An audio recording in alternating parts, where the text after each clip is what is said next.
Bayangkan mendapat 8 miliar rupiah dalam semalam. Itu yang terjadi di sebuah desa di Jawa Timur. Tapi uang besar tanpa pengetahuan finansial ternyata bisa jadi kutukan. Kisah desa Sumur Geneng ini memang menarik ya. Dari desa biasa mendadak jadi Beverly Hills, Indonesia. Betul sekali. Data menunjukkan total kompensasi dari Pertamina mencapai triliun rupiah. Bayangkan, dalam hitungan hari, ratusan warga desa menjadi miliarder. Yang mengejutkan adalah bagaimana mereka menghabiskan uangnya. Bisa ceritakan lebih detail? Well, berdasarkan laporan media lokal, sekitar 70% warga langsung membeli kendaraan mewah. Range Rover, Pajero, bahkan mobil sport. Belum lagi renovasi rumah yang totalnya bisa mencapai 2-3 miliar rupiah per unit. Oh wow, jadi seperti fenomena nouveau rich, ya? Tapi bagaimana kondisinya sekarang? Nah, ini yang menyedihkan. Analisis ekonomi menunjukkan bahwa dalam waktu kurang dari 3 tahun, sekitar 60% warga mengalami kesulitan keuangan serius. Banyak yang terpaksa menjual kembali mobil mereka dengan harga jauh di bawah harga beli. Sepertinya ini masalah klasik tentang financial literacy ya. Mereka tidak siap mengelola sindrom kekayaan tiba-tiba. Exactly. Dan ini mirip dengan studi Harvard Business School tentang pemenang lotre. 70% mengalami kebangkrutan dalam 5 tahun. Masalahnya bukan jumlah uangnya, tapi mindset dan pengetahuan finansial. Tapi pasti, ada juga yang berhasil mengelola uangnya dengan baik kan? Ya, sekitar 15% warga yang cerdas membuka usaha produktif.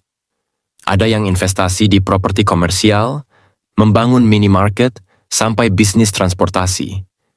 Return on investment mereka mencapai 20-30% per tahun. Seharusnya ada pendampingan dari awal ya. Mungkin sistem pencairan bertahap dengan program edukasi? Betul. Dan ini yang sebenarnya jadi pembelajaran besar. Dari total 8 miliar rupiah per kepala, kalau diinvestasikan dengan baik di instrumen yang aman seperti obligasi pemerintah, bisa menghasilkan passive income 400-500 juta rupiah per tahun. Dan itu belum termasuk potensi pengembangan usaha produktif ya. Tepat sekali.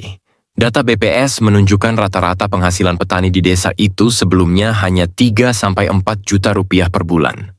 Bayangkan kalau uang kompensasi dikelola dengan baik, bisa menghasilkan 10 kali lipat dari penghasilan sebelumnya. Jadi ini bukan hanya masalah ekonomi, tapi juga transformasi sosial yang terlalu cepat ya. Itu poin yang sangat penting. Perubahan mendadak ini mengacaukan struktur sosial yang sudah ada.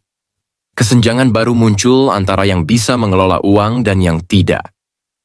Lalu apa dampaknya untuk generasi berikutnya?